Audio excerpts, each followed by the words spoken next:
How to remove the head unit.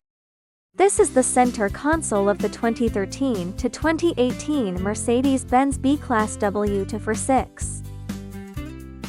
Use the hook tool to pull out the air outlets on the left and right.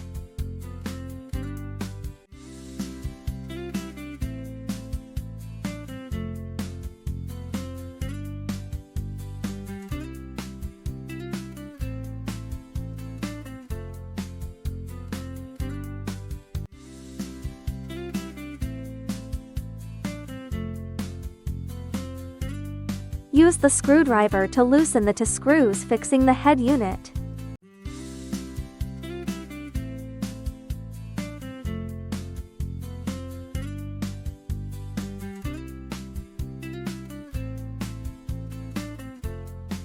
Use the pry to pull out the head unit.